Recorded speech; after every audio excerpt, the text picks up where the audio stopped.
सुप्रभात। मैं Prashant Kumar Chaturvedi US academy Rajpur Campierganj से आपका हिंदी का अध्यापक। विद्यार्थियों, आज का जो हमारा प्रकरण है वह है रचना के आधार पर वाक्य के भेद। यह प्रकरण कक्षा 10वीं के विद्यार्थियों के लिए अत्यंत महत्वपूर्ण है। कक्षा 10वीं के बोर्ड की परीक्षाओं में 3 से 4 नंबर के प्रश्न इस प्रकरण से पूछे जाते हैं। यह प्रकरण सिर्फ 10वीं नहीं बल्कि 6वीं, 7वीं, 8वीं के विद्यार्थियों के लिए भी अत्यंत महत्वपूर्ण है।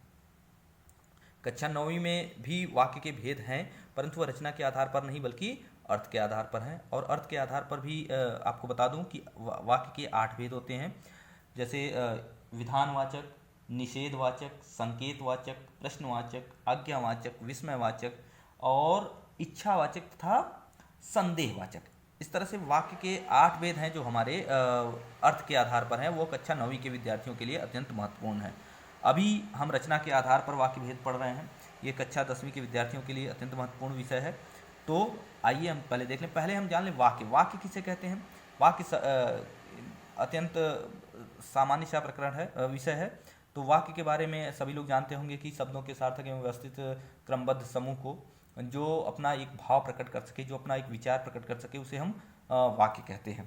जैसा कि यहाँ परिभाषा में भी दिया है कि सार्थक शब्दों की व्यवस्थित समूह को जो भाव या विचार प्रकट करने में, पूर्णतः व्यक्त करने में समर्थ हों या पूर्णतः व्यक्त कर सकें, उन्हें हम वाक्य कहते हैं। ठीक है, तो वाक्य की परिभाषा बहुत कठिन नहीं है, सभी लोग शुरू से ही पढ़ते चले आ रहे हैं। वाक्य किसे कहते हैं? तो शब्दों के सार्थक एवं क्रमबद्ध समूह जो अपना भाव या विचार प्रकट कर सके, उन्हें हम वाक्य कहते हैं। तो वाक्य के कितने अंग होते हैं?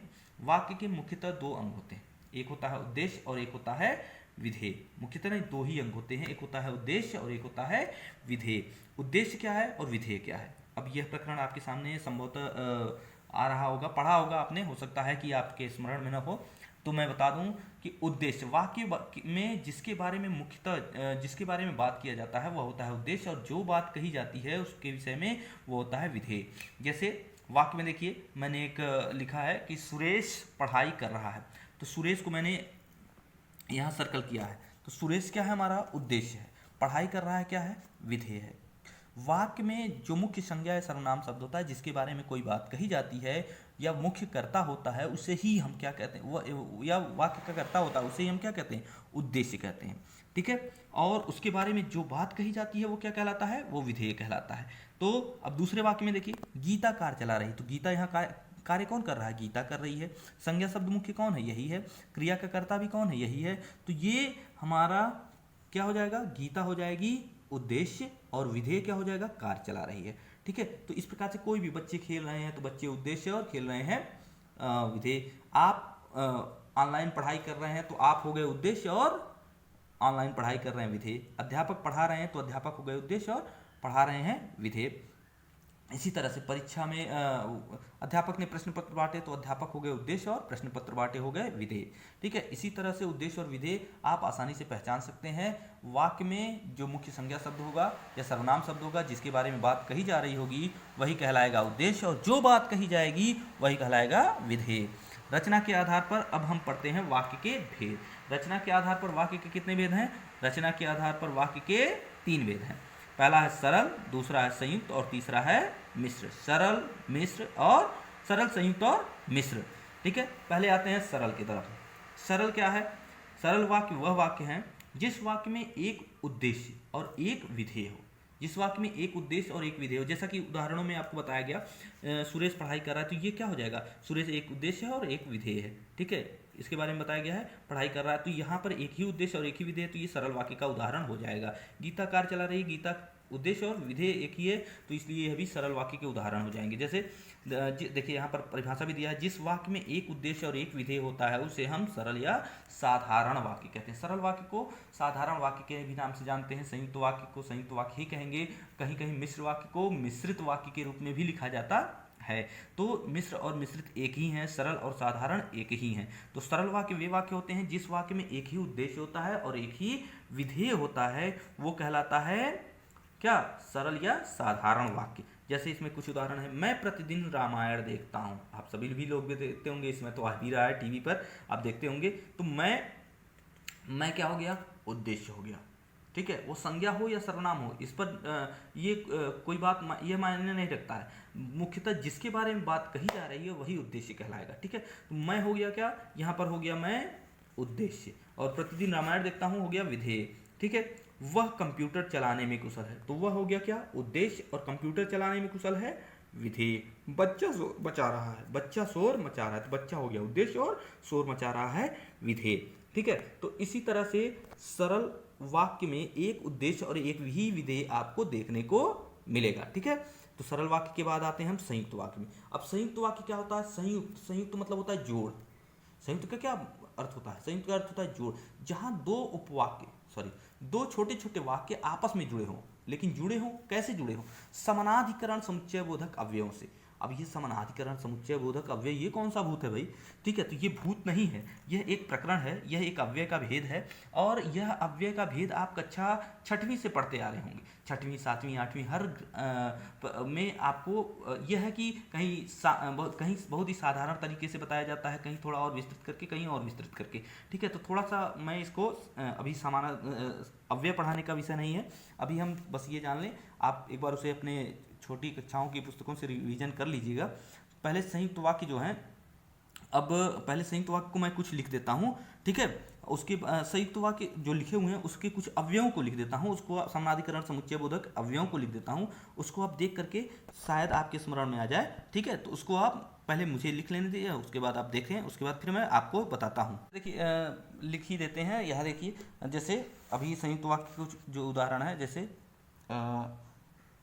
तथा, एवं, और, व, लेकिन, किंतु, परंतु, पर, मगर, ठीक है, या, अथवा, अन्यथा, ठीक है, इसलिए, फलतः, न, ठीक है, नहीं, ठीक है, नहीं होगा, फिर हो जाएगा फलस्वरूप। ठीक है, और आदि और भी आ सकते हैं, और भी समुच्चय बोधक अव्यय आ सकते हैं, समानाधिकरण समुच्चय बोधक अव्यय आ सकते हैं। तो पहले आप देखें इस वाक्य को कि गली में शोर हुआ और सारे लोग बाहर आ गए। अब देखिए पहले इसके संयुक्त वाक्य को देख लें। जिस वाक्य में दो या दो से अधिक स्वतंत्र रूप से समानाधिकरण समुच्चय बोधक से अव्यय से जुड़े हुए वाक्य होते हैं, वो क्या कहलाते हैं, जिस वाक्य में दो छोटे छोटे उपवाक्य समानाधिकरण समुच्चय बोधक अवयवों के साथ, ठीक है, समानाधिकरण समुच्चय बोधक अवयवों के साथ स्वतंत्र रूप से जुड़े होते हैं, वे कहलाते हैं संयुक्त वाक्य। अब फिर से ध्यान से सुने, जिस वाक्य में दो छोटे छोटे उपवाक्य, वाक्यों में उपवाक्य यानी कि छोटे छोटे वाक्य होंगे और वो जुड़ करके क्या करेंगे, एक बड़ा सा वाक्य बनाएंगे। ठीक है, लेकिन जुड़ेंगे किसके द्वारा, उनको बैंड कौन करेगा, उनको जोड़ेगा कौन, उनको जोड़ेगा समानाधिकरण समुच्चय बोधक अव्यय, जो मैंने अभी लिखा, लेकिन, तथा, एवं, और, वह, लेकिन, किंतु, परंतु, पर, मगर, अथवा, अन्यथा। ठीक है, तो ये सब जो है समानाधिकरण समुच्चय बोधक अव्यय हैं, और ये सब वाक्यों को जोड़ेंगे। और जिस वाक्यों में ये प्रयोग हुए होंगे, देखिए इसका बहुत आसान सा पहचान है, इन योजकों को अगर आप याद किए रहेंगे तो इससे आपको बहुत आसानी हो जाएगी पहचानने में। क्योंकि पहली चीज़ तो वाक्य जो होंगे वो स्वतंत्र होंगे, अपना स्वतंत्र अस्तित्व रखेंगे, और दूसरी चीज़ कि ये योजकों के माध्यम से आप उन्हें आसानी से पहचान सकते हैं कि ये संयुक्त वाक्य है या सरल वाक्य है। ये ठीक है, ये संयुक्त वाक्य है कि नहीं है। ठीक है, सरल वाक्य में तो योजक का प्रयोग होता ही नहीं है। ठीक है, तो ये देखिए अभी आगे देखते हैं। अब जैसे उदाहरण में देख लेते हैं, पहले गली में शोर हुआ और सारे लोग बाहर आ गए। अब देखिए गली में शोर हुआ, ठीक ना, गली में, यहाँ देखिए गली में शोर हुआ, ठीक है, एक उपवाक्य, ठीक ना, गली में शोर हुआ और सारे लोग बाहर आ गए, दूसरा उपवाक्य, गली में शोर हुआ एक उपवाक्य, यानी कि एक छोटा सा वाक्य ये है, और सारे लोग बाहर आ गए, ये छोटा सा वाक्य ये है, और ये दोनों वाक्य जुड़ा हुआ किससे है, और से। किससे जुड़ा हुआ है? और से। और मैंने अभी आपको बताया समनाधिकरण समुच्चय बोधक अव्यय है, तो और के माध्यम से जुड़ा है, तो यह क्या हो जाएगा? यह एक संयुक्त वाक्य का उदाहरण हो जाएगा। इन दोनों वाक्यों ने, इन छोटे छोटे उपवाक्यों ने मिल करके किसके साथ? और के साथ जुड़ करके एक नया उपवाक्य बनाया। क्या? गली में शोर हुआ और सारे लोग बाहर आ गए। तो ये टोटल, ये पूरा क्या कहलाएगा? एक वाक्य कहलाएगा। लेकिन अगर छोटे छोटे अगर अगर देखा जाए तो ये दोनों क्या है? इसमें दो छोटे छोटे उपवाक्यों का प्रयोग हुआ है और ये जुड़े हुए किससे? और के माध्यम से, यानी कि समनाधिकरण समुच्चय बोधक अव्यय के माध्यम से। तो यह कौन सा वाक्य हो जाएगा? यह एक संयुक्त वाक्य का उदाहरण हो जाएगा। जबकि सरल वाक्य में आपको मैंने बताया क्या? एक उद्देश्य एक विधेय, ठीक है। और यहाँ पर क्या है? गली में शोर हुआ, ठीक है, एक स्वतंत्र उपवाक्य है। और सारे लोग बाहर आ गए, दूसरा उपवाक्य। मैंने उसे बुलाया पर वह नहीं आया। यहाँ देखिए, मैंने ठीक है उसे बुलाया, ठीक है, यहाँ पर बुलाया, बुलाया क्रिया खत्म हो गई, तो एक उपवाक्य हो गया। वह नहीं आया, ये दूसरा उपवाक्य हो गया। अब यहाँ देखिए, यह भी जुड़ा हुआ है, लेकिन किंतु परंतु पर मैंने बताया आपको, तो पर एक योजक से जुड़ा हुआ है। यहाँ एक उपवाक्य दूसरे उपवाक्य का विरोध भी करता नजर आ रहा। अब देखिए, समनाधिकरण समुच्चय बोधक अवयवों के चार भेद होते हैं। पहला होता है संयोजक। संयोजक में तथा, एवं, और, व, लेकिन, किंतु, परंतु, ठीक है, तथा, एवं, और, व आता है। दूसरा आता है विरोध दर्शक। विरोध दर्शक में क्या आता है? लेकिन, किंतु, परंतु, पर, मगर, ये सब चीजें जहां विरोध दर्शाए, एक उपवाक्य दूसरे उपवाक्य का विरोध दर्शाता हुआ नजर आए। तो मैंने यहाँ बताया आपको, मैंने उसे बुलाया, एक उपवाक्य हो गया। पर वह नहीं आया, तो दूसरा उपवाक्य हो गया। यहाँ पर लग करके क्या कर रहा है? एक उपवाक्य दूसरे उपवाक्य का बुलाने पर आना चाहिए ना, पर नहीं आया, तो एक उपवाक्य दूसरे उपवाक्य का विरोध करता हुआ नजर आ रहा है। टोटल ये मिल करके पूरी तरह से अगर देखा जाए एक ही वाक्य है, परंतु इसमें दो छोटे छोटे उपवाक्यों का, स्वतंत्र उपवाक्यों का, अगर हम इनका प्रयोग करना चाहें तो अलग अलग प्रयोग भी कर सकते हैं। मैंने उसे बुलाया, ठीक है, वह नहीं आया, दोनों अलग अलग उपवाक्य, छोटे छोटे उपवाक्यों के रूप में हम इनको प्रयोग कर सकते हैं। लेकिन समनाधिकरण समुच्चय बोधक से जुड़ करके यह पूरा एक वाक्य बन गया है और इस वाक्य को हम संयुक्त वाक्य के नाम से जानेंगे, ठीक है। जो योजक बनाए हैं मैंने, उसे आप याद कर लेंगे। कौन कौन से? तथा, एवं, और, व, ये संयोजक के लिए आ जाएंगे। लेकिन, किंतु, परंतु, पर, मगर, ये किसके आ जाएंगे? ये विरोध दर्शक के लिए आ जाएंगे। ये सभी आप टोटल एक साथ दिमाग में रखिए कि यह संयुक्त वाक्यों के लिए समनाधिकरण समुच्चय बोधक अवयवों का प्रयोग किया जाता है, जो इस प्रकार है: तथा, एवं, और, व, लेकिन, किंतु, परंतु, पर, मगर, ठीक है, या, अथवा, न तो, ठीक है, इसलिए, फलतः, परिणाम स्वरूप, ठीक है। और भी बहुत से योजक होते हैं जो वाक्यों में प्रयोग, ये संयुक्त वाक्यों में प्रयोग किए जाते हैं। तीसरा उदाहरण देखिए, उसने परिश्रम किया इसलिए उसे सफलता मिली। अब देखिए, चार तरह के हैं, एक है संयोजक, एक है विरोध दर्शक, एक है विकल्पक, और एक है कौन सा? परिणाम दर्शक। तो ये परिणाम दर्शा रहा है, उसने परिश्रम किया, उसने परिश्रम किया, एक उपवाक्य देखिए यहाँ खत्म हो गया, उसने परिश्रम किया, ठीक है। इसलिए एक योजक है, और उसे सफलता मिली, उसे सफलता मिली, ये दूसरा उपवाक्य। ये दोनों स्वतंत्र उपवाक्य हैं, उसने परिश्रम किया और उसे सफलता मिली, दोनों स्वतंत्र उपवाक्य हैं। अब इन स्वतंत्र उपवाक्यों को हम अलग अलग चाहे तो प्रयोग भी कर सकते हैं। अब यहाँ देखिए, इसलिए से जुड़ा हुआ है, तो ये क्या है? अभी आपको मैंने बताया, ये समनाधिकरण समुच्चय बोधक अव्यय है और दोनों स्वतंत्र उपवाक्य भी हैं, दोनों मिलकर के समनाधिकरण समुच्चय बोधक से जुड़े हुए हैं, इसलिए ये क्या हो जाएंगे? संयुक्त वाक्य हो जाएंगे, ठीक है।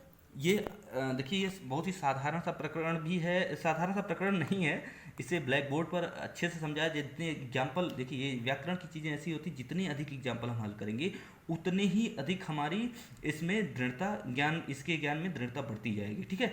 तो अभी जो भी चीज़ें हैं इसे आप पढ़ें, और पढ़ने के साथ साथ बहुत ही आसानी से समझाया गया, जो योजक साइड में लिख दिए जा रहे हैं आपको बगल में, उसे याद कर लेंगे तो आपको कभी भी इनको पहचानने में दिक्कत नहीं आएगी, परेशानी नहीं आएगी, ठीक है।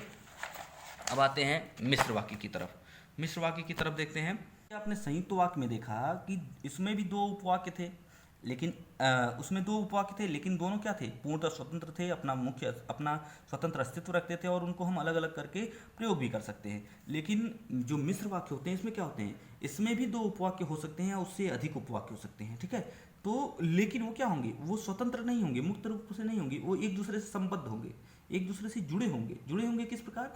एक दूसरे पर आश्रित, एक उपवाक्य दूसरे उपवाक्य पर आश्रित होगा, एक उपवाक्य दूसरे उपवाक्य पर आश्रित होगा। अगर एक उपवाक्य लिखा हुआ है तो वह कहीं ना कहीं किसी न किसी प्रकार से वह दूसरे उपवाक्य से जुड़ा हुआ है, और यह हमें प्रश्न वाक्यों में एक दूसरे से प्रश्न करने पर इस बात का प्रमाण मिल जाएगा। ठीक है, तो देखिए इसकी परिभाषा क्या है। जिस वाक्य में एक प्रधान उपवाक्य तथा अन्य आश्रित या गौण उपवाक्य, देखिए प्रधान तो प्रधान ही होगा और प्रधान के अतिरिक्त जो होंगे उन्हें हम गौण, ठीक है, उपवाक्य कहेंगे। एक प्रधान उपवाक्य और बाकी उस पर आश्रित या गौण उपवाक्य। एक प्रधान होगा, एक उपवाक्य प्रधान होगा, यानी कि उस पर ही बाकी जो उपवाक्य होंगे वो आश्रित होंगे, निर्भर होंगे। ठीक है, उन आश्रित उपवाक्यों को हम आश्रित उपवाक्य भी कहते हैं या फिर गौण उपवाक्य भी कहते हैं। ठीक ना, तो गौण उपवाक्य हो वह मिश्र वाक्य कहलाता है। अब आश्रित कैसे पता चलेगा और वो गौण कैसे पता चलेगा, कौन सा आश्रित है कौन सा गौण है, ठीक है, या कौन सा प्रधान है और कौन सा आश्रित है, यह कैसे पता चलेगा। ठीक है, तो देखिए यहाँ दिया है परिभाषा, उदाहरण में यहाँ लिखा गया है, प्रधानाचार्य ने बताया, ठीक है, कल विद्यालय बंद रहेगा। प्रधानाचार्य ने बताया कल विद्यालय बंद रहेगा। अच्छा, इसके पहले हम कुछ योजक भी यहाँ लिख दें, जैसे कि मैं आपको बस वैसे ही मौखिक रूप से बता देना चाहता हूँ कि, क्योंकि, इसलिए। ठीक है, यहाँ लिख भी देता हूँ कि, क्योंकि, ठीक है, इसलिए ना, जो, जहाँ, जैसे, जिसने, जिसको, ठीक है, जिस प्रकार, ठीक ना, यद्यपि, यद्यपि तथा दो होते हैं, यद्यपि, ठीक है, थापि, मानो, ठीक ना, ताकि, ठीक ना, तो यदि तो, ठीक है, तो इस तरह के योजकों का प्रयोग होता है। ये योजक लगते हैं और एक उपवाक्य को दूसरे उपवाक्य पर आश्रित कर देते हैं। ठीक है, अब कैसे कर देते हैं, किस प्रकार से कर देते हैं, अब कैसे हम पहचानेंगे कौन सा प्रधान उपवाक्य है और कौन सा आश्रित उपवाक्य है, इसको हम उदाहरण के माध्यम से बहुत ही आसानी से समझ सकते हैं। जैसे प्रधानाचार्य ने बताया कि कल विद्यालय बंद रहेगा। अच्छा, अब हम इसको पहचानने के लिए, प्रधान और आश्रित पहचानने के लिए सबसे पहले क्या करेंगे, एक उपवाक्य से दूसरे उपवाक्य के विषय में प्रश्न करेंगे। ठीक है, प्रधानाचार्य ने बताया, क्या बताया, अब क्या बताया हमको प्रश्न करते ही यह उपवाक्य जो है हमको उत्तर के रूप में मिल रहा है। ठीक है, क्या बताया कि कल विद्यालय बंद रहेगा, क्या बताया कि कल विद्यालय बंद रहेगा। देखिए इसकी सबसे आसान सी पहचान क्या है, आश्रित उपवाक्य जो होते हैं उनके आगे की लगा होता है। ठीक है, आश्रित उपवाक्यों के आगे की लगा होगा, जो लगा होगा, जैसे लगा होगा, जहां लगा होगा, जिसने लगा होगा, जिस प्रकार लगा होगा, इस तरह के योजकों का प्रयोग हुआ होगा, इस तरह के योजकों का प्रयोग हुआ होगा। इसको आप आसानी से समझ सकते हैं। मैं वहां जा रहा हूं, मैं, दूसरा उपवाक्य देखिए, मैं वहां जा रहा हूं जहां सोहन रहता है। अभी मैंने आपको क्या कहा, जो लगा होगा, जहां लगा होगा, जिस प्रकार लगा होगा, तो जो यहाँ लगा है, यहाँ पर की लगा है। यहाँ प्रधानाचार्य ने बताया कि कल विद्यालय बंद रहेगा, कि कल विद्यालय बंद रहेगा, तो की किसके साथ जुड़ा है, कल विद्यालय बंद रहेगा, तो ये प्रधानाचार्य ने बताया, क्या बताया, इसके साथ हमने प्रश्न किया और आंसर के रूप में क्या मिला, यह वाला मिला, तो ये हो गया हमारा प्रधान और ये हो गया क्या, आश्रित। उसी तरह से मैं वहां जा रहा हूं, कहां जा रहा हूं, जहां सोहन रहता है, तो प्रधान हो गया यह, क्योंकि इसके साथ प्रश्न करने पर यह वाला हमें आश्रित के रूप में मिल गया। जो छात्र परिश्रम पूर्वक पढ़ते हैं वे सफलता प्राप्त करते हैं, जो छात्र परिश्रम पूर्वक पढ़ते हैं वे सफलता प्राप्त कर। अब ये देख लीजिए, एक ध्यान, अभी यहाँ दोनों तरफ प्रधान उपवाक्य पहले ही आ गए। ठीक है, इसका मतलब यह नहीं कि हर बार वो पहले ही आते हैं, प्रधान उपवाक्य बाद में भी आ सकते हैं। जैसे इसी में देख लीजिए, जो छात्र परिश्रम करते हैं, परिश्रम पूर्वक पढ़ते हैं वे सफलता अवश्य प्राप्त करते हैं। कौन सफलता प्राप्त करते हैं, जो छात्र परिश्रम पूर्वक पढ़ते हैं। अभी मैंने आपको बताया, यह भी बताया कि जो, जहां, जिसने, जिस प्रकार, जिसको, जैसे, जितना, ठीक है, इस तरह के योजक जिसके साथ जुड़े होंगे वह आश्रित हो जाएगा। ठीक है, तो जो परिश्रम पूर्वक पढ़ते हैं यह आश्रित हो गया। ठीक है, और वे सफलता प्राप्त करती, ये हो गया क्या, प्रधान। ठीक ना, तो ये प्रधान उपवाक्य और ये हो गया आश्रित उपवाक्य। ठीक है, अब इसके, ये सिर्फ प्रधान और आश्रित उपवाक्य जिसमें रहते हैं, तो प्रधान और उपवाक्य, आश्रित उपवाक्य जिसमें रहेंगे वो क्या हो जाएंगे, ये हो जाएंगे मिश्र या मिश्रित वाक्य। तो अब तीनों वाक्यों की क्या पहचान है? सरल वाक्य में क्या होता है? एक ही उद्देश्य एक ही विधेय, ठीक है, बहुत ही साधारण सामान्य से वाक्य होते हैं। संयुक्त वाक्यों में क्या होता है? समानाधिकरण समुच्चय बोधक अवयवों से जुड़े होते हैं और दोनों उपवाक्य स्वतंत्र होते हैं, ठीक है, मुक्त रूप से एक दूसरे पर आश्रित नहीं होते हैं। जबकि मिश्र वाक्यों में क्या होता है? ये व्यधिकरण, अच्छा देखिए, इन समुच्चय बोधकों को क्या कहते हैं? उनको तो समानाधिकरण कहते थे, इनको क्या कहते हैं? इनको कहते हैं व्यधिकरण समुच्चय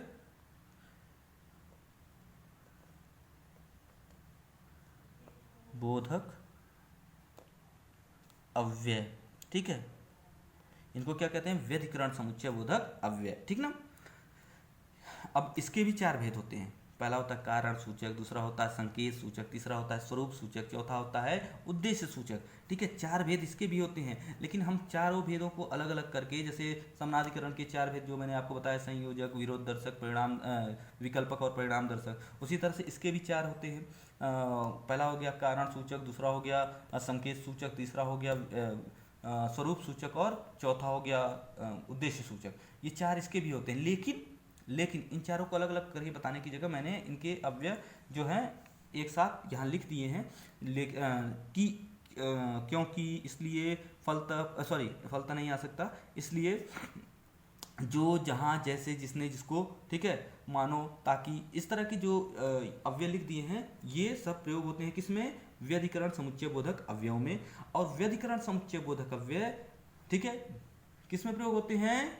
यह आते हैं मिश्र वाक्य के अंतर्गत। जिन वाक्यों में व्यधिकरण समुच्चय बोधक अवयवों का प्रयोग होता है, एक उपवाक्य दूसरे उपवाक्य पर आश्रित होते हैं, एक उपवाक्य दूसरे उपवाक्य पर आश्रित दिखेंगे, जिस पर जो उपवाक्य आश्रित होगा उसे गौड़ या आश्रित उपवाक्य तो कहेंगे ही, और जिससे प्रश्न करने पर हमें दूसरा उपवाक्य मिलेगा, जिससे प्रश्न करने पर दूसरा उपवाक्य प्राप्त होगा, तो जो प्रश्न, जिससे प्रश्न करेंगे वो प्रधान उपवाक्य हो जाएगा, और जिससे जो आंसर के रूप में मिलेगा, उत्तर के रूप में मिलेगा, वो हो गया आश्रित उपवाक्य, ठीक है। अब आते हैं, देखिए, एक और महत्वपूर्ण विषय, आश्रित उपवाक्यों के भेद, ठीक ना। ये चूंकि यह कक्षा 10वीं के बच्चों को ध्यान में रख के बढ़ाया जा रहा है, तो उसके एक एक विषय, एक एक अंग पर, एक एक टॉपिक पर हम लोग थोड़ा सा चर्चा जरूर करेंगे, क्योंकि इससे संबंधित भी प्रश्न पूछता है कि विद्यालय में प्रश्न एग्जाम में, कि आश्रित उपवाक्य का कौन सा भेद है? आश्रित उपवाक्य का भेद बताइए, ठीक है। तो आश्रित उपवाक्य के भेद हम जान लें पहले। आश्रित उपवाक्य के 3 भेद होते हैं। पहला होता है संज्ञा आश्रित, दूसरा विशेषण आश्रित, तीसरा क्रिया विशेषण आश्रित, ठीक है। पहला संज्ञा आश्रित उपवाक्य, ठीक ना। अब ये क्या है? संज्ञा आश्रित उपवाक्य क्या होते हैं? चलिए ठीक है, इस पे देखते हैं कि, अब देखिए, संज्ञा आश्रित उपवाक्य के बारे में हम पढ़ रहे हैं, तो जान ले कि सबसे आसान सा तरीका कि जब वाक्य में की नजर आ जाए, देखिए, पहचानने का थोड़ा सा एक छोटा सा ट्रिक मैं आपको बता देता हूँ। जब वाक्य में दो उपवाक्यों के बीच में की, छोटी वाला की का प्रयोग हुआ हो, तो वहाँ संज्ञा आश्रित उपवाक्य का ही प्रयोग हुआ होता है। लेकिन वह वाक्य कौन सा होगा? जिसके साथ जो आंसर के रूप में मिलेगा वही संज्ञा आश्रित उपवाक्य कहलाएगा, ठीक है। जिसके साथ प्रश्न करेंगे वो नहीं कहलाएगा। जो आंसर के रूप में, जो उत्तर के रूप में मिलेगा, वह संज्ञा आश्रित उपवाक्य होगा। अभी यहाँ पर कुछ उदाहरण लिखे हैं, इससे कुछ अंदाजा तो आप लगा ही रहे होंगे कि यह वाक्य कौन से हो सकते हैं। पहले इसकी परिभाषा जान लेते हैं, उसके बाद उदाहरण के माध्यम से मैं आपको समझा देता हूँ, ठीक ना। देखिए, जो उपवाक्य प्रधान वाक्य की प्रधान वाक्य नहीं होगा, यहाँ उपवाक्य होगा। जो उपवाक्य प्रधान वाक्य की जगह उपवाक्य होगा, उपवाक्य की किसी संज्ञा या संज्ञा पदबंध के बदले प्रयुक्त किए गए हों, उन्हें संज्ञा, यहाँ पदबंध भी नहीं होगा, यहाँ होगा संज्ञा उपवाक्य, ठीक है। यहाँ होगा संज्ञा, इसे कहेंगे उपवाक्य, ठीक ना। संज्ञा आश्रित, संज्ञा उपवाक्य भी नहीं, संज्ञा आश्रित उपवाक्य, संज्ञा आश्रित उपवाक्य, ठीक है। संज्ञा आश्रित, देखिए, सब आश्रित उपवाक्य के जो भेद हैं, संज्ञा आश्रित उपवाक्य होगा, विशेषण आश्रित उपवाक्य हो गया, क्रिया विशेषण आश्रित उपवाक्य होगा, ठीक है। तो जो उपवाक्य प्रधान वाक्य भी नहीं, यहाँ जो उपवाक्य प्रधान उपवाक्य, ठीक है, उपवाक्य की किसी संज्ञा या सर्वनाम, जो उपवाक्य प्रधान वाक्य की किसी संज्ञा या संज्ञा पदबंध के बदले प्रयुक्त किए गए हों, उन्हें हम संज्ञा आश्रित उपवाक्य कहेंगे, ठीक है। अब जैसे कुछ उदाहरण देख लीजिए। अध्यापक ने बताया कि पृथ्वी गोल है, अभी मैंने आपको कहा कि जिस वाक्य में की लगा होता है और जिन दो उपवाक्यों के बीच में की लगा होता है वहां पर संज्ञा आश्रित उपवाक्य होता है। अब देखिए उदाहरण में, देखिए कुछ तो अंदाजा लग रहा होगा आपको। अध्यापक ने बताया, अब किसके साथ प्रश्न कर रहे हैं, किसके साथ प्रश्न कर रहे हैं? अध्यापक ने बताया कि पृथ्वी गोल है। क्या बताया? अध्यापक ने बताया, ठीक है, क्या बताया? कि पृथ्वी गोल है। तो आंसर के रूप में आपको क्या मिला? पृथ्वी गोल है। और की किसके साथ जुड़ा है? पृथ्वी के साथ। तो ये हो जाएगा आपका संज्ञा आश्रित, ठीक है, आश्रित उपवाक्य, ठीक ना, उपवाक्य, संज्ञा आश्रित उपवाक्य, ठीक है। इनसे पूछिए कि ये कौन है, इनसे पूछिए कि ये कौन है। क्या पूछिए? इसके साथ हमने प्रश्न किया कि क्या पूछिए कि ये कौन है। तो की किसके साथ जुड़ा है? ये कौन है के साथ। तो ये भी क्या हो जाएगा? संज्ञा आश्रित उपवाक्य, ठीक है। आसान है, आसान है, बस ध्यान देने की आवश्यकता है। अब देखिए एक चीज और बता दें आपको, ये संज्ञा आश्रित उपवाक्य जो है ये की के साथ तो जुड़े होते हैं, लेकिन कभी कभी ऐसा होता है कि कि वाक्य में की का प्रयोग भी नहीं किया जाता, ठीक है। वाक्य में की का प्रयोग नहीं भी किया जाता है तो भी हमें पहचानना होगा, हमें अनुमान लगाना होगा कि यहाँ क्या हो सकता है, कौन सी चीज प्रयोग की जा सकती है। तो जैसे तुम कक्षा में प्रथम आओगे, मैं जानता था। तुम कक्षा में प्रथम आओगे, मैं जानता था, ठीक है। अब यहाँ देखिए मैं जानता, यहाँ तो कुछ नहीं लगा है, यहाँ तो सिर्फ कामा का प्रयोग किया गया है, ठीक ना। तुम कक्षा में प्रथम आओगे, मैं जानता था। अब यहाँ क्या है? कौन सा प्रधान उपवाक्य है? यह या यह। तो मैं जानता था, अब इसके साथ हमको प्रश्न करना पड़ेगा क्या जानता था, इसलिए मैंने इसको ऐसा उदाहरण लिखा ताकि जिसमें प्रधान उपवाक्य बाद में आए, ठीक है। क्या जानता था? कि तुम कक्षा में प्रथम आओगे। तो यहाँ पर क्या सेंस आ रहा है? यहाँ पर तुम की जगह यहाँ एक आगे की का प्रयोग होना चाहिए कि तुम कक्षा में प्रथम आओगे। तो ये क्या हो जाएगा? आश्रित उपवाक्य हो जाएगा, यह हो जाएगा आपका प्रधान उपवाक्य, ठीक है। तो इस तरह से संज्ञा आश्रित उपवाक्य में की का, आश्रित उपवाक्यों के साथ की का प्रयोग होता है और कहीं कहीं नहीं भी होता है, और कहीं कहीं प्रधान उपवाक्य बाद में भी आ सकते हैं, कहीं कहीं पहले भी आ जाते हैं, ठीक है। अब आते हैं दूसरा विशेषण आश्रित उपवाक्य, ठीक है। विशेषण आश्रित उपवाक्य के बारे में देख लें कि विशेषण आश्रित उपवाक्य नाम सुनकर के आप थोड़ा भयभीत मत हो जाइए कि विशेषण आश्रित क्या है भाई। विशेष अभी तो प्रधान और आश्रित तो जान ही गया, तो प्रधान आश्रित जब जान गए तो उसके साथ विशेषण जोड़ दीजिए। विशेषण किसे कहते हैं? संज्ञा सर्वनाम की विशेषता बताने वाले को विशेषण कहते हैं। तो अब चूंकि विशेषण आश्रित उपवाक्य हैं तो वे आश्रित उपवाक्य जो प्रधान उपवाक्य के संज्ञा या विशेषण किसकी विशेषता बताते हैं? संज्ञा या सर्वनाम की। तो अब यहाँ विशेषण आश्रित उपवाक्य है तो वे आश्रित उपवाक्य जो प्रधान उपवाक्य के किसी संज्ञा या सर्वनाम की विशेषता बताते हुए नजर आएंगे वो विशेषण आश्रित उपवाक्य हो जाएंगे। अब कैसे, क्या है, किस प्रकार है? देखिए, जो पैसे मैंने कमाए थे वे खो गए, ठीक है। जो पैसे मैंने कमाए थे, और देखिए इसकी आसान विशेषण आश्रित में जो, ठीक है, जिसने, ठीक है, जो, जिसने, जिसे, ये सब क्या हो जाएंगे? ये सब हो जाएंगे, ये किसकी विशेष, जो, जिसने, जिसे, ये सब किसी की ओर संकेत कर रहे हैं ना, किसी संज्ञा की ओर संकेत कर रहे हैं, किसी सर्वनाम की ओर संकेत, सर्वनाम की तरह प्रयोग किए जा रहे हैं। तो ये संज्ञा सर्वनाम की विशेषता बताने वाले ऐसे शब्दों को जो, जहाँ, जिसने, जिसको, ये सब क्या हो जाएंगे? जहाँ नहीं होगा, जो, जिसने, जिसे, ठीक है, जिसको, ये जो है ये सब हो जाएंगे क्या? ये सब विशेषण आश्रित उपवाक्य के अंतर्गत देखने को मिलेंगे। अभी देखिए, जो पैसे मैंने कमाए थे वे खर्च हो गए। क्या खर्च हो गए? जो पैसे मैंने कमाए थे। अब देखिए यहाँ मैंने बताया आपको जो लगा हुआ है, जो, जिसे, जिसने, इस तरह की जब लगा हो तो ये हमेशा आंख बंद करके आप कह दें विशेषण आश्रित उपवाक्य होगा। प्रधान उपवाक्य के साथ प्रश्न करें, वे खो गए। क्या खो गए? जो पैसे मैंने कमाए थे। तो वे खो गए, क्या खो गए? जो पैसे मैंने कमाए थे। तो जो, ये क्या हो जाएगा? ये आश्रित उपवाक्य हो जाएगा क्योंकि यह आंसर के रूप में जो, क्या खो गए, अगर इसके साथ हम वे खो गए, क्या खो गए, इसके साथ अगर हम क्या प्रश्न करते हैं तो क्या खो गए, तो यह उपवाक्य हमको आंसर के रूप में मिलेगा। अब चूंकि इसके साथ क्या लगा है? जो लगा है, यह विशेषता बता रहा है किसकी? यह पूरा उपवाक्य ही विशेषता बता रहा है किसकी? किसकी विशेषता बता रहा है? वे की, ठीक है। वे की क्या विशेषता है? वे, क्या वे?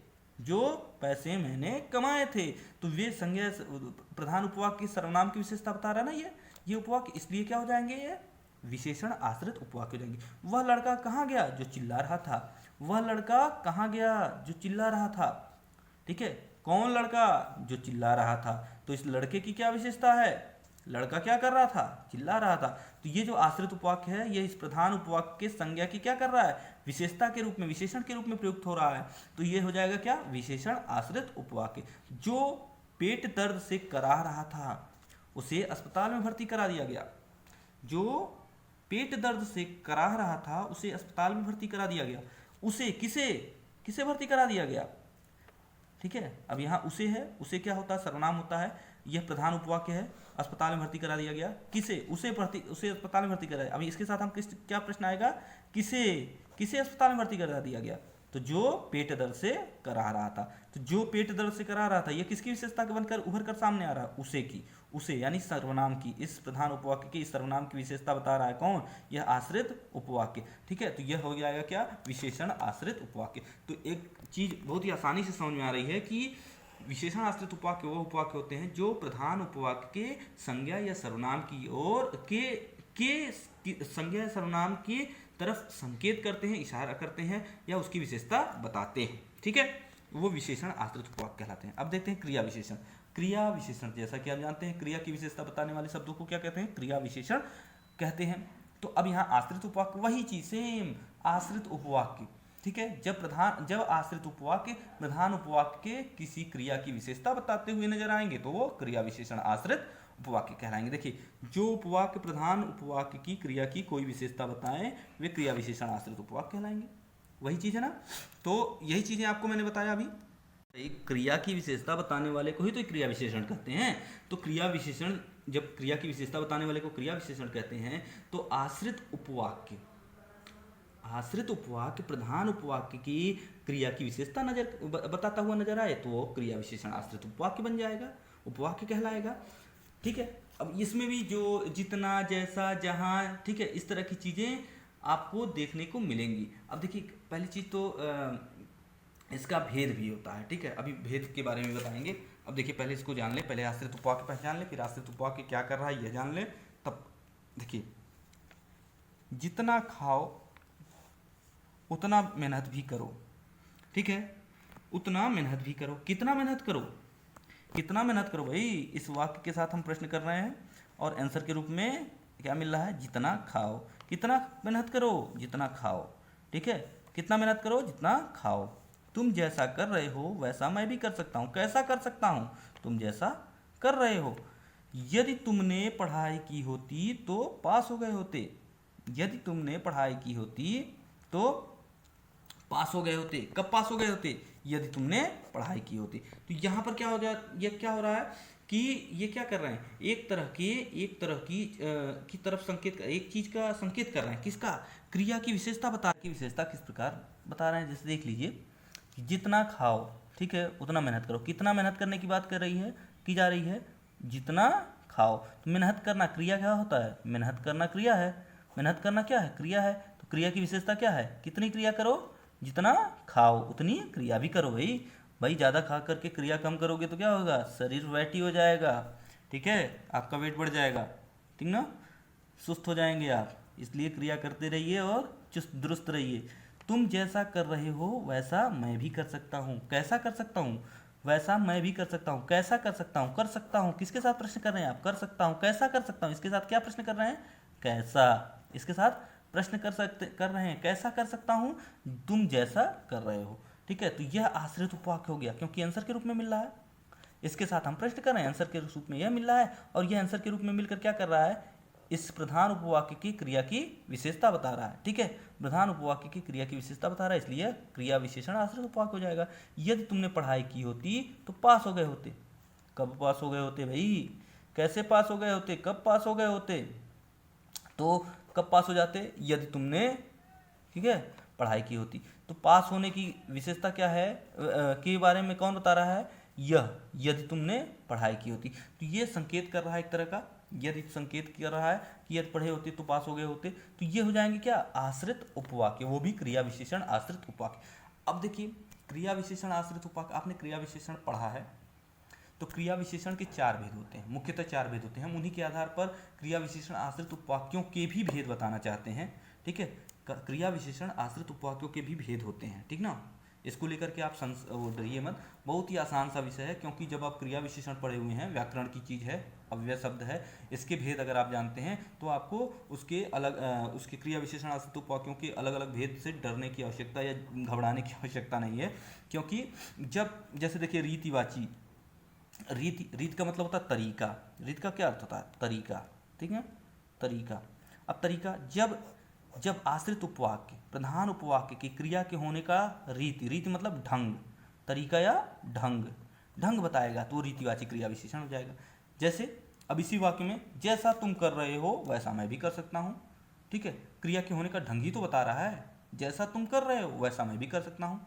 जिस तरह तुम कूदते हो वैसे मैं भी कूद सकता हूँ, तो क्रिया के होने का तरीका तो बता रहा है। जिस तरह तुम पढ़ते हो उस तरह मैं भी पढ़ सकता हूँ, तो ये क्या है? क्रिया के होने का तरीका ही तो बताया जा रहा है। तो ये ऐसे जिस तरह, जिस प्रकार, जैसा, ठीक है, तो ये सब क्या हो जाएंगे?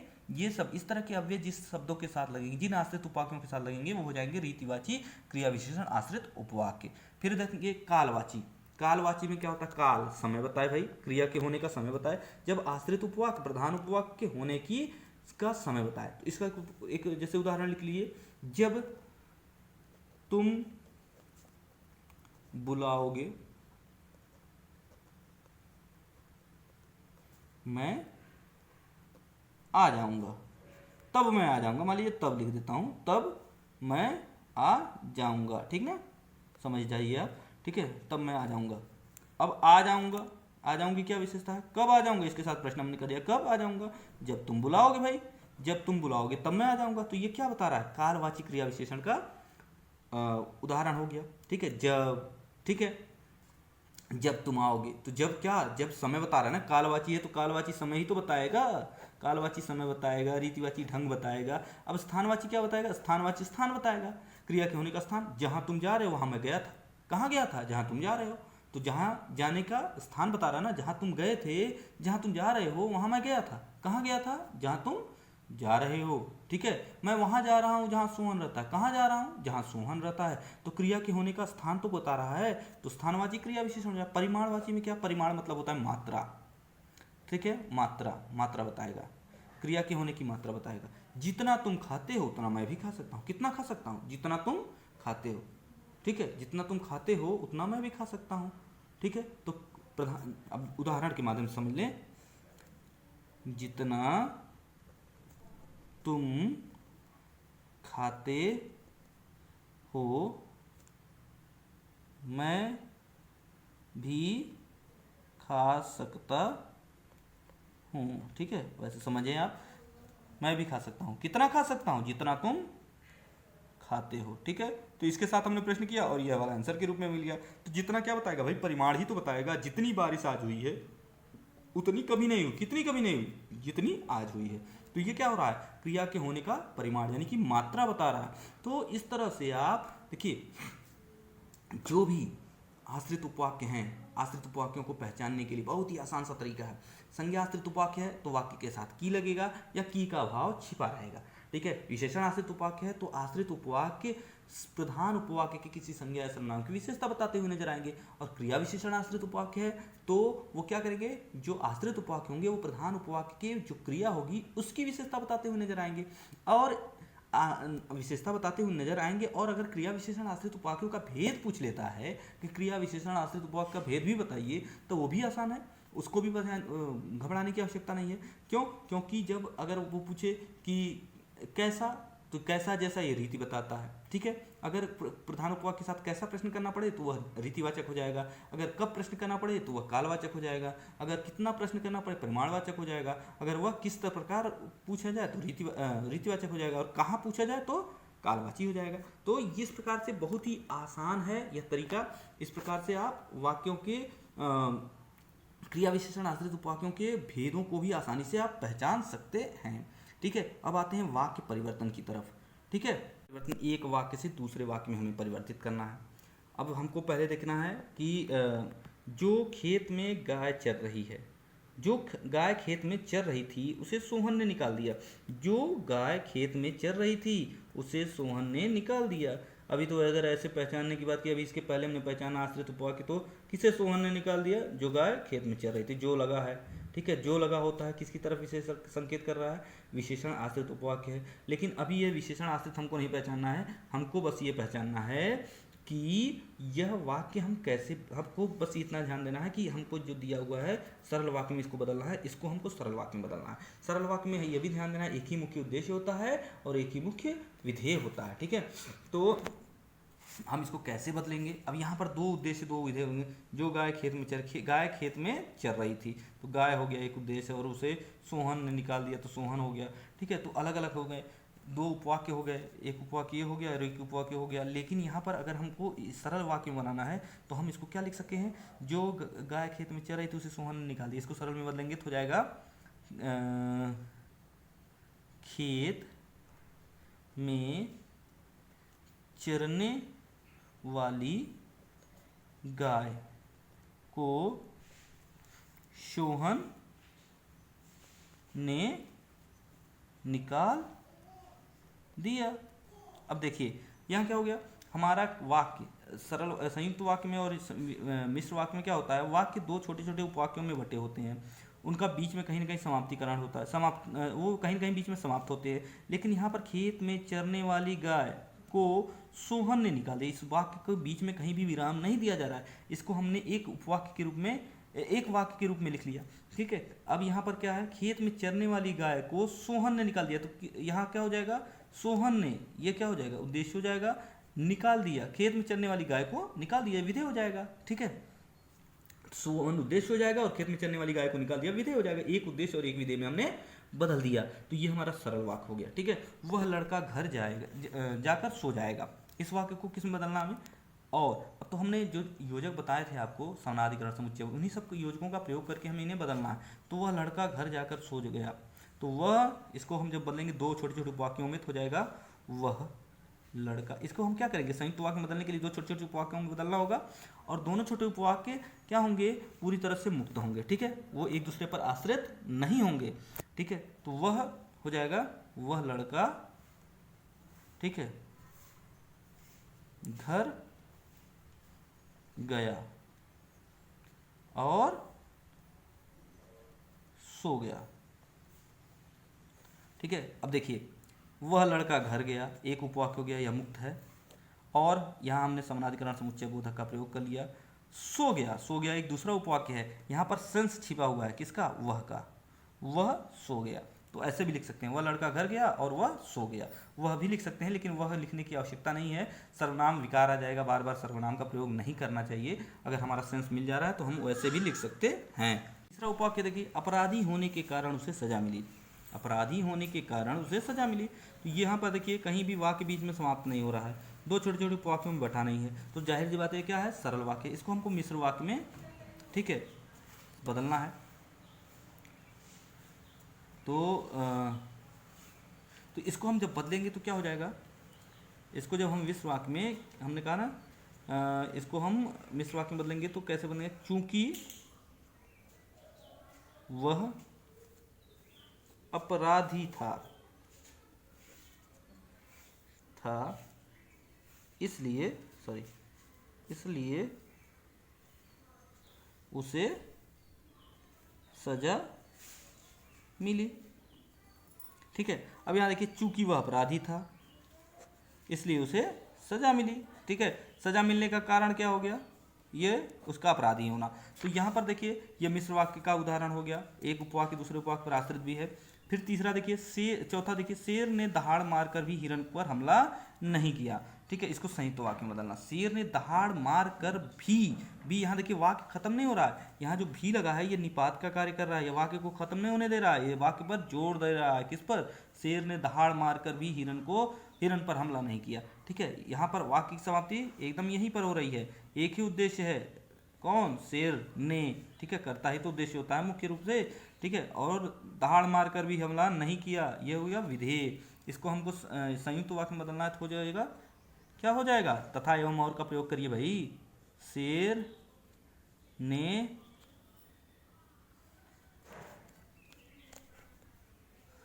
तथा एवं और का प्रयोग ना करें इसमें, लेकिन किंतु परंतु का प्रयोग किया जाए। ठीक है, शेर ने दहाड़ मारा पर हिरण पर हमला नहीं किया। ठीक है, ये हो गया हमारा। देखिए, शेर ने दहाड़ मारा, एक उपवाक्य। पर ये योजक है, समानाधिकरण समुच्चय बोधक, लेकिन किंतु परंतु पर मगर। ठीक है, हिरण पर हमला नहीं किया, दो उपवाक्य हो गए। तो शेर ने दहाड़ मारा, हिरण पर हमला नहीं किया, दोनों स्वतंत्र हैं, इसलिए हो जाएगा क्या, संयुक्त वाक्य। ठीक है, ज्यों ही कक्षाध्यापक कक्षा में आए छात्र शांत हो गए। इसको हमको सरल वाक्य में बदलना है। ज्यों ही कक्षा में, अभी देखिए ज्यों ही, तो ज्यों क्या है, काल बता रहा है ना, ज्यों ही। ठीक है, कक्षा में आए, यह मिश्र वाक्य का उदाहरण है। और वो भी क्या, कौन सा क्रिया विशेषण, क्रिया विशेषण आश्रित वाक्य है ये। और वो भी कौन सा, अगर देखा जाए तो कालवाची क्रिया विशेषण, ज्यों नहीं, ज्यों। हाँ, कालवाचक में हो सकता है, रीतिवाचक में हो सकता है। अभी देखिए, इसको ज्यों ही कक्षा अध्यापक, इसको हम सरल वाक्य में बदलना है हमें। तो ज्यों ही कक्षाध्यापक कक्षा में आए छात्र शांत हो गए। तो आप इसका आंसर लिखें, इसका सरल वाक्य में बदलेंगे, एक ही उद्देश्य एक ही विधेय बनाना है, तो हो जाएगा कक्षाध्यापक के कक्षा में आते, में प्रतिबिंब रहता हमेशा, आते ही छात्र शांत, ठीक है, हो गए। ठीक ना, तो ये हो गया हमारा सरल वाक्य। यहाँ पर उद्देश्य कौन हो गया, कक्षाध्यापक। ठीक है, छात्र शांत हो गए। ठीक है, कक्षाध्यापक के आते ही, के कक्षा में प्रवेश आते ही छात्र शांत हो गए। ये हो गया हमारा जो है ये सरल वाक्य का उदाहरण। ठीक है, तो उदाहरणों में जो है कि एक वाक्य को, एक सरल को संयुक्त में या संयुक्त को मिश्र में, ऐसे ही बदला है। अब हम एक ही वाक्य को सरल में भी, संयुक्त में ही या मिश्र में भी बदलेंगे। पहले हम वाक्य को पहचानेंगे, उसके बाद संयुक्त हो या मिश्र हो, जैसा भी वाक्य हो उसमें बदलने का प्रयास करेंगे। जैसे नीचे गिरते ही गिलास टूट गया। ठीक है, यह जो वाक्य है, ये सरल वाक्य का उदाहरण है। अब इस सरल वाक्य को हम संयुक्त में बदलेंगे और संयुक्त से फिर मिश्र में बदलने का प्रयास करेंगे। अब देखिए, जैसे दिया है, गिलास नीचे गिरा और गिलास नीचे गिरते ही गिलास टूट गया। तो इस वाक्य को हम संयुक्त में जब बदलेंगे तो मेरे मुंह से पहले ही निकल जा रहा है, तो चूंकि आपको भी प्रयास करना चाहिए कि कैसे ये बदला जा सकता है, तो हो जाएगा क्या कि गिलास जो है, नहीं, इसको हम पहले किस में बदलें, संयुक्त, चलिए संयुक्त में बदलते हैं। तो संयुक्त में जब हम इसे बदलेंगे तो क्या हो जाएगा, गिलास नीचे गिरा और टूट गया, गिलास नीचे गिरा और टूट गया। ठीक है, इसको हम हल करते हैं, लिखते चले जाते हैं। गिलास, ठीक ना, नीचे गिरा, और क्योंकि हम जान ही रहे हैं, आपको बताया गया है कि दो उपवाक्यों में जोड़ना है, टूट गया। ठीक है, तो यहाँ पर क्या है, गिलास नीचे गिरा, एक उपवाक्य, टूट गया दूसरा उपवाक्य। यहाँ सेंस किसका छिपा हुआ है, गिलास का। ठीक है, गिलास का। ठीक ना, तो ये हो जाएगा क्या, गिलास टूट गया। तो दो छोटे छोटे उपवाक्यों में हमने बदल दिया, दोनों स्वतंत्र रूप से अपना अस्तित्व भी रखते हैं, तो इसलिए ये संयुक्त वाक्य हो गए। अब इसको हमको क्या करना है, मिश्र में बदलना है। तो मिश्र में बदलेंगे तो एक उपवाक्य दूसरे उपवाक्य पर आश्रित होना चाहिए। ठीक है, तो ये हो जाएगा क्या, इसको हम बदलेंगे, जैसे ही गिलास गिरा, ठीक है, कामा, वह टूट गया। अब देखिए, एक उपवाक्य दूसरा उपवाक्य, जैसे ही गिलास गिरा वह टूट गया। कब टूट गया, कैसे टूट गया, जैसे ही गिरा। तो ये क्या हो गया, एक दूसरे पर आश्रित भी हो गए। तो ये हो गया क्या, मिश्र वाक्य का उदाहरण। मैंने एक आदमी देखा और वह बीमार था। ठीक है, अब देखिए और लग गया है, ये तो आंख बंद करके आप पहचान सकते हैं कि ये संयुक्त वाक्य का उदाहरण है। मैंने एक आदमी देखा, ये एक वाक्य, और वह बीमार था दूसरा उपवाक्य, दोनों स्वतंत्र हैं। तो इसको सरल वाक्य में अगर बदलेंगे तो क्या हो जाएगा, पहले क्या बदलेंगे, दिमाग में तो आ ही रहा होगा आपके, मैंने एक ही उद्देश्य की विधेय रखना है, एक बीमार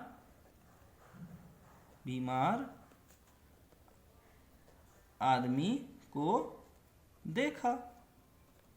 ठीक है, किसने देखा, मैंने देखा, मैं ही तो उद्देश्य हूं, और क्या देखा, एक बीमार आदमी को। तो ये क्या हो गया, एक ही उद्देश्य और एक ही विधेय, ठीक ना। तो ये हो गया सरल वाक्य। अब इसको हम जब मिश्र में बदलेंगे तो इसको हो जाएगा,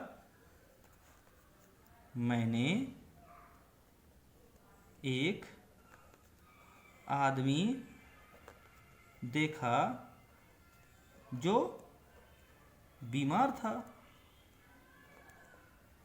अब देखिए यहाँ क्या हो गया, जो समानाधिकरण सॉरी व्यधिकरण समुच्चय बोधक अव्यय से जुड़ा हुआ है और जो क्या है इसके साथ जुड़ा हुआ है, तो ये आश्रित उपवाक्य हो जाएगा। मैंने एक आदमी देखा, कैसा आदमी देखा, जो बीमार था। एक आश्रित एक प्रधान हो गया और एक आश्रित हो गया। तो ये जब प्रधान और आश्रित किस में आता है, आश्रित सॉरी मिश्र वाक्य के अंतर्गत आते हैं। जब लड़कियों ने नृत्य सीख लिया तब वे घर चली गई। अब ये किसका उदाहरण है, जब लड़कियों ने नृत्य सीखा कब, तब वे घर चली गई। अब देखिए जब लगा है तो जब ये क्या आ जाए, ये पूरा उपवाक्य क्या, ये आश्रित उपवाक्य हो जाएगा, क्योंकि ये जब इसके साथ लगा हुआ, मैंने आपको बताया था जो, जहाँ, जब, जैसे, ये बहुत ही आसान सा ट्रिक है, जिस दिमाग में रखेंगे तो पहचाने में दिक्कत ही नहीं आएगी। और वैसे भी प्रश्न करके भी पूछ सकते हैं, तब वे घर चली गई। कब घर चली गई, जब लड़कियों ने नृत्य सीख लिया, ठीक है। कब घर चली गई, जब लड़कियों ने नृत्य सीख लिया।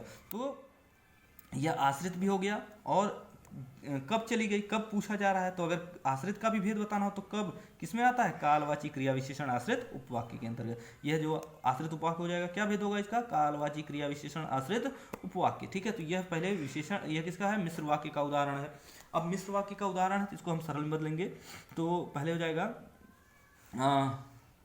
तो इसको हम सरल में बदलेंगे तो हो जाएगा कि लड़कियों ने हाँ, इसको सरल में, हाँ क्या हो जाएगा इसका, कि लड़कियां, हाँ इसको लिखिए, लड़कियां, आप भी प्रयास करिए भाई, प्रयास करने से ही सब कुछ होगा, प्रयास करने से ही सफलता मिलेगी।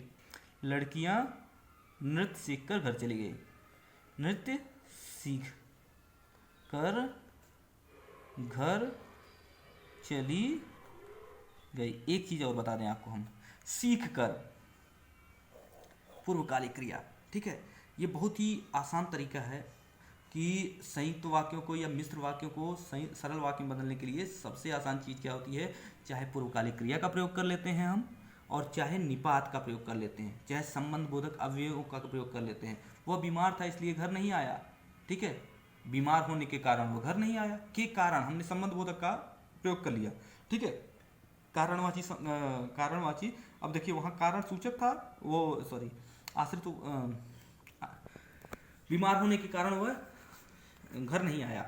तो बीमार होने के कारण ये क्या था, ये आश्रित उपवाक्य, सॉरी ये मिश्र वाक्य का उदाहरण था। इसको हम सरल में बदलेंगे तो बीमार था इसलिए घर नहीं आया, तो हम बीमार होने के कारण घर नहीं आया, सरल वाक्य में हमने बदल दिया। तो वाक्यों को हम जब बदलेंगे, मैंने उसे बुलाया पर वह नहीं आया, मैंने उसे बुलाया पर वह नहीं आया, तो मेरे बुलाने पर भी नहीं आया, तो पर भी निपात का हमने प्रयोग कर लिया। तो इस तरह से हम निपात का प्रयोग करके, संबंध बोधक अवयवों का प्रयोग करके, या फिर पूर्वकालिक क्रिया का प्रयोग करके हम संयुक्त वाक्य से सरल वाक्य बनाते हैं, या मिश्र वाक्य से सरल वाक्य में बनाने का प्रयास करते हैं। चलिए अब इसी तरह से इस वाक्य को हमने किसमें, पहले यह क्या था, मिश्र वाक्य था, इनको सरल बदल दिया हम।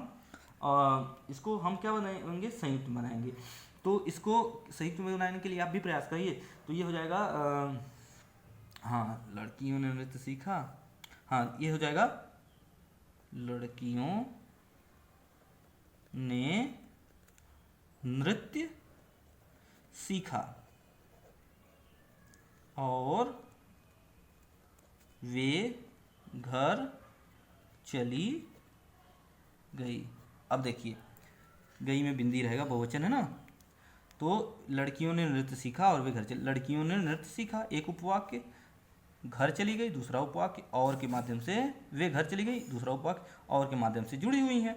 तो ये क्या हो जाएगा, क्या ये समनाधिकरण समुच्चय बोधक अव्यय का परिचायक हो जाएगा, ठीक है। तो ये हो जाएगा हमारा संयुक्त वाक्य। तो हमने एक वाक्य से दूसरे उपवाक्य में, दूसरे उपवाक्य से तीसरे उपवाक्य में बदलने का प्रयास किया। इसी तरह से आपको भी कुछ वाक्य दिए गए हैं, जैसे रामदयाल ने कहा कि मैं तुम्हारे साथ रहूँगा, ठीक है। इस वाक्य में, इस वाक्य को आप जिसमें भी बदल पाए, संयुक्त में बदल पाए, सॉरी जैसा भी वाक्य है, आप पहले तो वाक्य को पहचानेंगे, उसके बाद उसको दूसरे में और दूसरे से तीसरे में बदलने का प्रयास करेंगे। कुछ उदाहरण दिए हैं, चूँकि नौकरानी घर पर नहीं थी इसलिए चोरी हो गई, शिक्षक के सामने छात्र शांत रहते हैं, ठीक है। कविता पाठ करके चले गए, जो परिश्रम करेगा उसे ही सफलता मिलेगी। तो ये जो एग्जाम्पल दिए गए हैं, इसके साथ साथ अन्य भी एग्जाम्पल आप असाइनमेंट के रूप में पूरा करेंगे, ठीक है। इनको आप दूसरे अगर ये सरल का है तो संयुक्त में बदलें, मिश्र में बदलें, या मिश्र का है तो संयुक्त और सरल में बदलें, या संयुक्त का है तो संयुक्त और सरल और मिश्र में बदलने का प्रयास करें, ठीक है। अगर आपसे हल होता है तो ठीक है, नहीं तो आगे स्कूल में, विद्यालय में आपसे बहुत से एग्जाम्पल हल कराकर फिर से यह अध्याय पूरा कराया जाएगा, यह प्रकरण पूरा कराया जाएगा, ठीक है। तो अधिक से अधिक अभ्यास करने से आपको इसमें सफलता मिलेगी। जितना ही प्रयास करेंगे, ट्राई करेंगे, आप नियमों के अनुसार चलेंगे तो आपको इसमें ज़रूर लाभ मिलेगा, ठीक है। धन्यवाद।